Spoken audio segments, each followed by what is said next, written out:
Good evening and welcome to the July 2nd meeting of the Board of Selectmen. If we're ready to rise for the Pledge of Allegiance.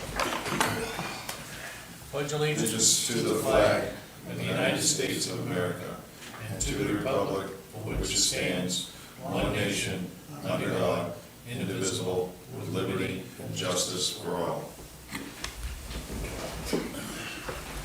Good evening and welcome. Got a very streamlined agenda this evening. We'll try to clog that up a little bit with discussions on Route 5 parking. We have no public hearings tonight. Any announcements from the board? Got nothing. David? I do not. Gary? Just reminding people that the Old Home Days is coming up at the end of the month, last weekend of the month. They're looking for volunteers still, and we can give them some of their time. Okay. John, anything? Nope.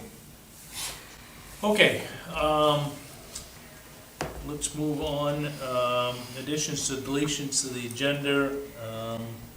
I would propose that we add a discussion of Route 5 parking is 9C. So I'd entertain a motion to do that. So moved. Second.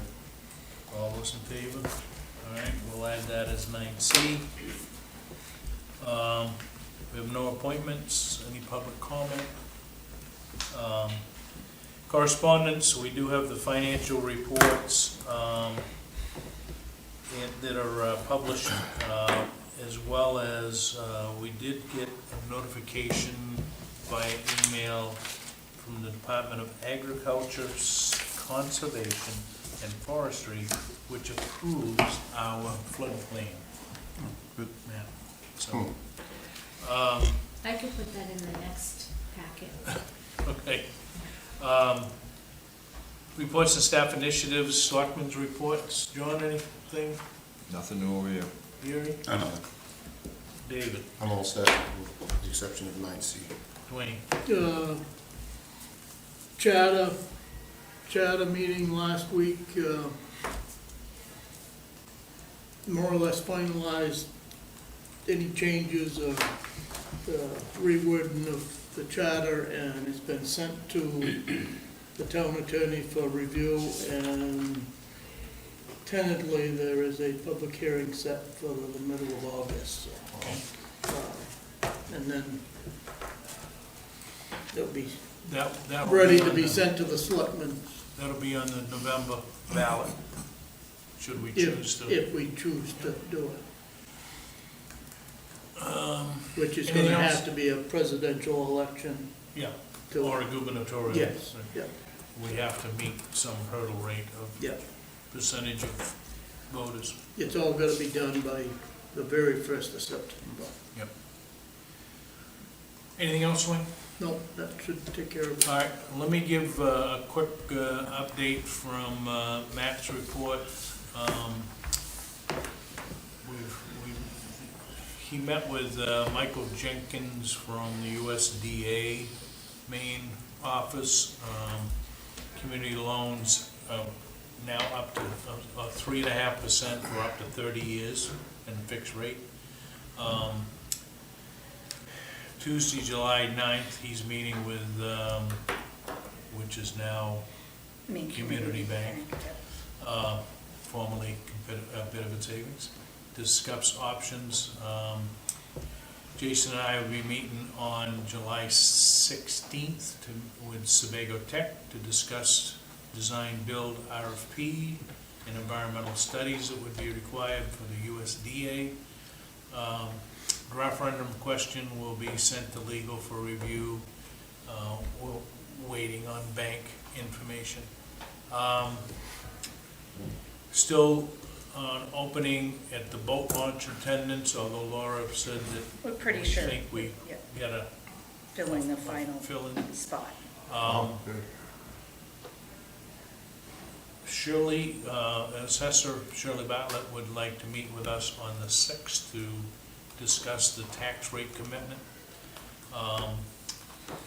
LD 2088 allows one additional spirit liquor license within town, since the board had no objections at the previous meeting.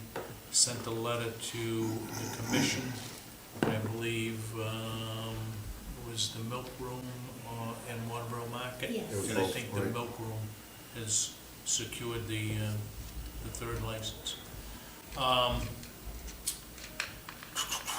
You might have noticed this past Friday, we installed flags around Main Street in South Waterboro. These will be up until Labor Day. That is all for Matt's report. Any questions? All right, let's move into new business. Discuss and vote to sign a quitclaim deed for map 46, lot 2 through 192. So moved. Second. And it would appear that this clears up Back taxes. 2020, 2021, 2022, 2023. Any further discussion? All those in favor?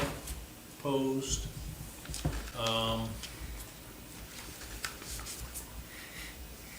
Discuss vote to sign a quitclaim deed for map 45, lots 1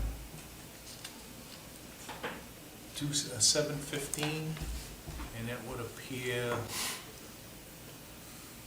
16, 17, 18, 19, 20, 21, 22, and 23 back taxes are cleared. And that's located on Sequoia Lane. So moved again. Second.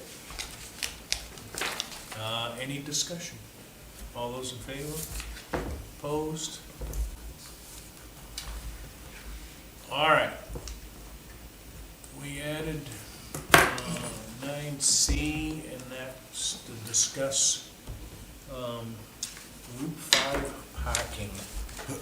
So, David, seems how you wanted to raise this issue. I did have Laura print out the parking ordinance on the Waterboro main parking and traffic ordinance, as well as the crosswalk ordinance that might have to be addressed as well, so. So first and foremost, I know we can't do anything this evening or even probably over the next few weeks. So my goal is to put it on the radar about parking at Goldale Park, specifically along Route 5. My opinion at this point would be to consider working with DOT to see if we can have them help us do some improvements on the shoulder on the southbound lane of Route 5, Scopus Trail, to allow parking there.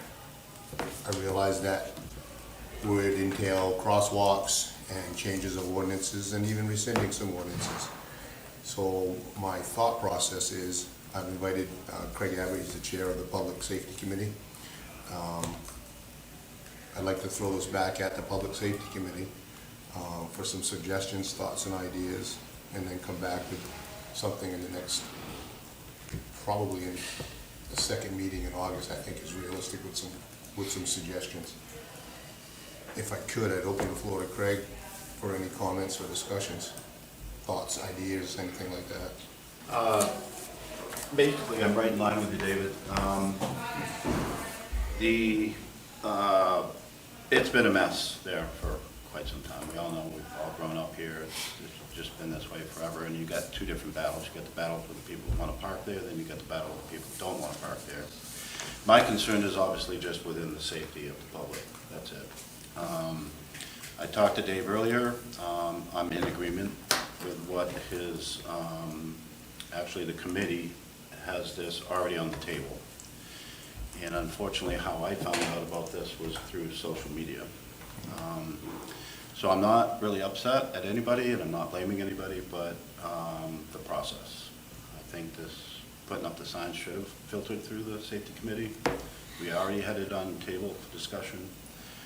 So moving forward, that being said, I can agree with doing some shoulder work, maybe taking the signs away, changing the law, whatever we have to do with that. Although my stipulation today was public safety and walking across the road with people parking there. My suggestion there would be putting up a crosswalk, a legal crosswalk, with flashing strobe lights that actually really, it's a very high-speed piece of Route 5 right there, right where it starts to slow down, where actually nobody really slows down until they get up almost to the village portion of it. And you're coming around the corner there, and then boom, it's there. So if the town could maybe think of, if we go forward with this, to put up a legal crosswalk with a strobe style that really, really catches your eye. Similar to the campground? Exactly, yeah. Yeah, They're not very expensive, they run off solar. Well, you can buy them to run off solar. I deal with them at my place of work. And I could also give you some pricing if we go in that direction. But we have to do something. Also on the table is, I think it's a deeper issue, there's more root cause to this. We have, and it's been happening for years, where we have certain parking strategy inside Mobile. And what I find happening, just by being a town person, is that we're being overwhelmed with out-of-town people for a private beach. The people don't know the rules. They're actually kind of ruining it for the townspeople. The townspeople have some ownership for the beach. They take away their trash. They don't mess things up, for the most part. And they don't park in a boat trailer parking spot because they know our rules. And we get other people from other states, other towns that come in and kind of, now we're getting a pushback. So then now this person's parked in the trailer, then we've got that trailer that's got to find a parking spot, then it becomes bigger situation to now where they're out on Route 5. So if we could think of something, and this could be thrown back at the committee as well, Selectmen, because again, it's already on the table. It's been on the table for some time, and we've got some good ideas. I don't have them in front of me. I come to speak on one, but I might as well open it up a little bit. I think if I don't know if there's some redesign in the structure of the parking down there. I don't know if we need more trailer parking inside Gobiel or less. It might be a study that we could do within the safety committee. But it does become part of the root cause of why we have this traffic out on Route 5 as far as parking. So that's my suggestion. It just, I think it's a little deeper than just the signs going up, I guess, on the road and the ordinance. It's maybe something of the big package we could come together and maybe decide to do something that could fix multiple things down there. One thing I suggested, I don't even remember when I got on the committee, but back when I first started, one of my suggestions was to have a dual sticker for our vehicles for the town of Waterboro. I don't know if you'd want to monetize it and make it to where you can make any extra money off it, but if you had a dual sticker, then at least you could identify. We used to identify by registrations. Remember when we had the guys down there, you check your registrations. They had a sticker that not only permitted you to do the dump, go to the dump, but also permitted you to go to all the parks and recreation things that we have in town of Waterboro.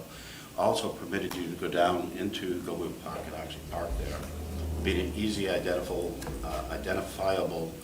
situation which anybody could do, which actually community policing could actually take place. I know we have a rough time finding accountability down there to actually police the area to make sure that nobody's parking there that they shouldn't, they're out of town or whatever it may be.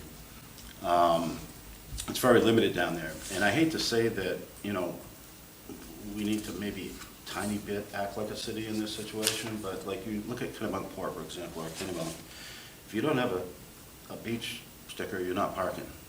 And that's pretty much how it is. Bedford's the same way.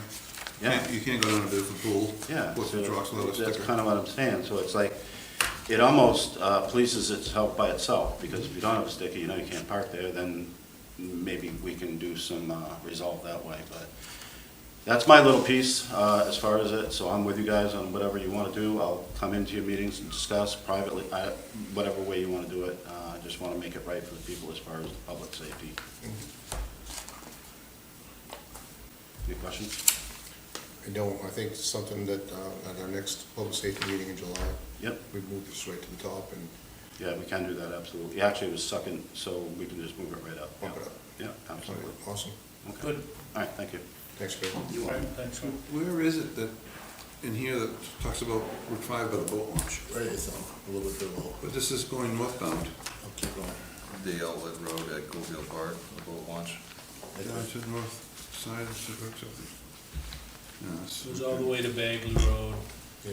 The outlet road. We talked about this in the road So- committee meeting too, so it's definitely an issue that everybody's been trying to solve, but part of the issue it's been explained to me from Jason is that with it being owned by the state, they will only do so much for us. So we gotta really try to extend that olive branch, I feel like, and try to get them to help us out with the situation. Right, and the state must have some ownership in Ossipee Lake. I mean, they stock it for us, so there's gotta be someone that we can go to get that conversation started. Do we put those signs up every year? We added signs that were already there. And we moved them closer to the road. Yeah, Add more, we put more up. correct. Okay, that's, Yeah. Originally, we had decided that we were gonna tow people, but we couldn't find anybody to tow, Yeah, so we it's- did the signs. Right. And I just found out tonight, Dwayne had brought it to my attention about a boat dock at the campground. Yes. That people can use. Had no idea. I didn't So- either. so, say this again, what are you talking about? Dwayne would have to explain it. I didn't have any idea until When? just prior to the meeting. When the campground came in Yeah. for, I don't remember how that went, but planning board, I think, they made an application to the planning board for the docks Yeah. across from the campgrounds. And one of their restrictions, or I think they offered it themselves, but there's one dock that's a single dock that sticks out on the north end of their property, and that is to be used by any boat on Ospey Lake. People can tie up to that up to, I think it was a half an hour, it might be 20 minutes, but there was a timeline that they could dock there. Yeah. It's right near the never been posted or, Yeah. but know it's, they use it it's for there for the Walk to the towns, store or whatever. people or the town boats Yeah. on Ospey Lake Yeah. to tie up there so that they could go to the store or go get gas or Yeah. whatever. That was the idea of it. Yeah. Now, I'm gonna open up another can of worms. The state owns, as you go by Sunnyside Cottages, that little opening is owned by the state. It is not owned by Sunnyside Cottages. And somebody's gonna scream and holler and call me before I get done the other day. But that piece of property is owned by the state of Maine. There's an opening there, when you go home, you look, in between the entrance of Sunnyside and the culvert, Oh, okay. that is all owned by the state of Maine. That's within the state right of way, and the state maintains it. I thought I've heard of complaints about, He closed it People- off several times, but it's, When I was a kid, we used to dock that's the right. boats Yeah. to go to Nick Places. Yeah. Yeah. Which is Yeah. now Lakeside. And it's still there. I mean, he does not own it, so. Okay, this kind of gets, probably into the weeds a little bit, but there's also some concern with, how many docks are on the lake and who owns, well, who has the right to put docks in. For rental. You know, so, when does rental become a business Right. and whatnot? Yeah. So I've kind of teed that up with Mike in an email to him earlier this week, and we'll see whether or not we can sort that out. But So- I think when we decided to not have permits for docks, which was back when Mark Mitchell was here, right? How many years ago was that, right? 20. So, we made a conscious decision not to permit docks on any of the lakes, Lake Arrowhead, Sherburne, Ospey, whatever. But then it fell under DEP, I believe. Yeah, I think there is a Great Ponds Act or a shoreline zoning that says you can, if you get X amount of shorefront, you can only have a certain dock size, so, So even though Route 5 is a state road, yeah. we have the authority to put signs up or not? How The does that state, work? Well- the state agreed with that. Right, Okay. I think the state had agreed, and if you look at the second page of this, it's the outlet road at Groville Park from the boat launch to Route 5 on the northwest side of the said road, except for the areas marked tie down only. So.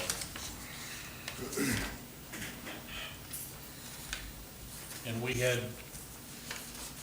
when Roger Buffard owned that property, we ended up We had a lot of going to problems. court, and Mhm. there was a whole litany of things that we had to require and whatnot, but, I mean, this goes back to the probably 90s, where there was a town meeting vote to only allow residents in Groville Park.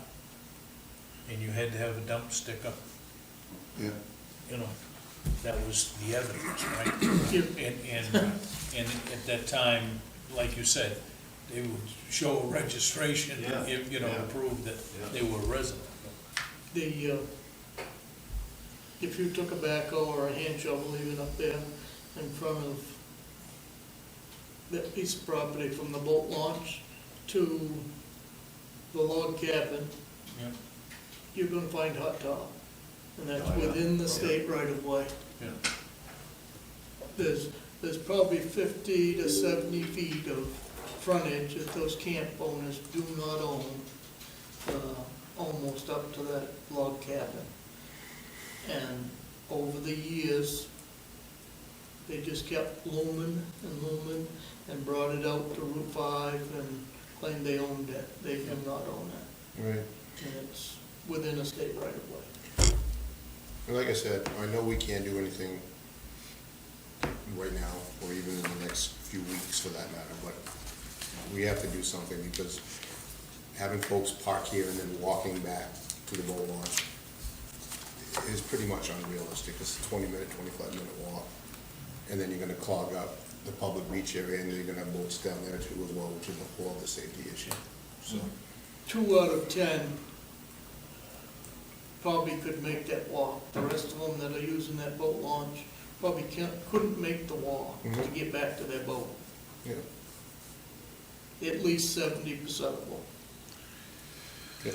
All right, so you guys are Public Safety Committee, you're gonna tee it up, Yeah. and we'll pencil you in for maybe the Next one? second meeting of August to come back. Either the second meeting of August, because the committee meets on the 22nd, that's the third Thursday, 22, no, third Thursday is the 15th of August, so we could tentatively, I think we could do the 20th. 20th of One, July. two, August. Oh, August. Yeah. Sorry.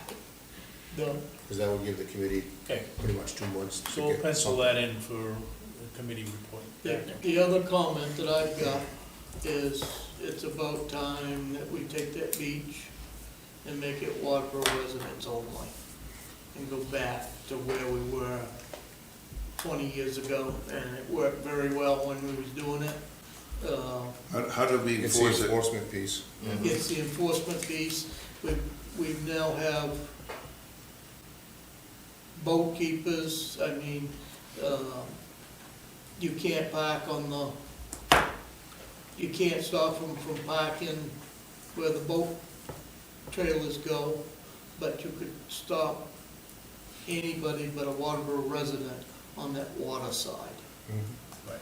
What's happened over the past is by putting in that railing for safety, we've probably lost 6 or 8 parking spots because you gotta turn they were in an angle and now they're, and so it's, you've lost a few, but it's time for the residents to have their beach back. Yeah, I agree with you.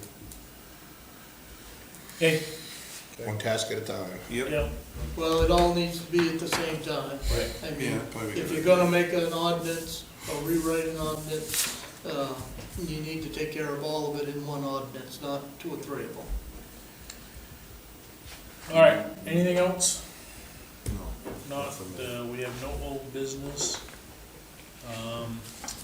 Item 11, other, discuss vote to accept the minutes of June 18th meeting. So moved. I'll second that. All those in favor? Pending decisions, week actions list, I guess everybody's got that. We're gonna